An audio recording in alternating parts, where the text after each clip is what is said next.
Okay, so these are the 4 sizes that I like to use for my butterfly Monarch or Swallowtail inside rearing. So this tiny one, sold by Rubbermaid, is great for the itty bitty eggs and little itty bitties, because for some reason when those guys are born, they want to wander. And so when they're in here, I don't put any paper towel on the bottom. I just keep it clear, and I keep an eye out for wanderers. And when I see them wander, I'll entice them to go back on a leaf. Someone had asked me, how do I entice? Here is my trick. I love using Q-tips.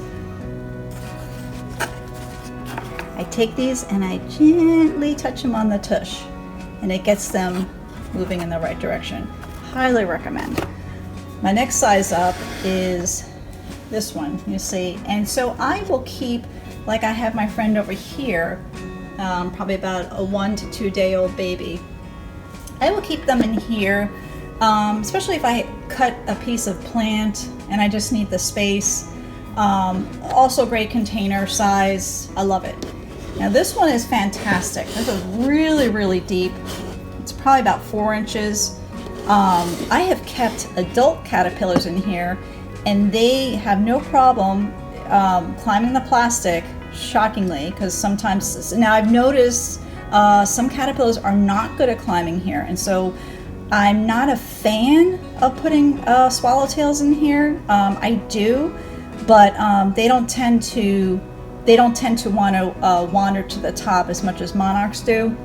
And with my swallowtails, I watch for puke, and as soon as I see puke, I do the little gizmo trick, which, here, let's see if I have a gizmo. That's a whole nother lesson, but here's my little gizmo, and I will show you how I use that for my swallowtails. But that's another thing. And so the last size is this.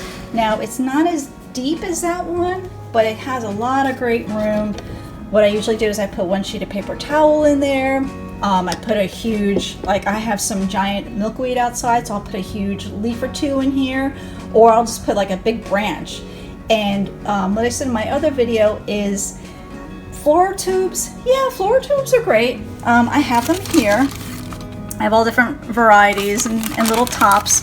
But floral tubes just seem to, I don't know, even when you have the cap securely on, leaks all over the place. So I am a fan of just wrapping the stems with wet paper towel. Honestly, you're not going to want to keep your plant, whatever you're feeding in there, more than a day or 2 anyway. They're going to probably eat through it, especially when they're really, really big. You don't even have to wrap those stems. You just throw the plant in there after you give it a diluted bleach wash, and those guys are good to go. When I said in my earlier video, these paper towels are from Kroger. It's Kroger's Simply brand, and so it's a, I guess you would say like an organic type of paper towel. And I know this sounds so crazy, but something with like Bounty and regular commercial brands have dyes or perfumes or bleach in it, and it makes me a little nervous that, you know, our caterpillars might take a chomp and get sick. So I've had great success, and the Kroger Simply brand is not that bad. I actually like these the best. It tears really nice. I've bought Whole Foods organic brand, and it was double the price, and it was like really, really just fell apart and was terrible.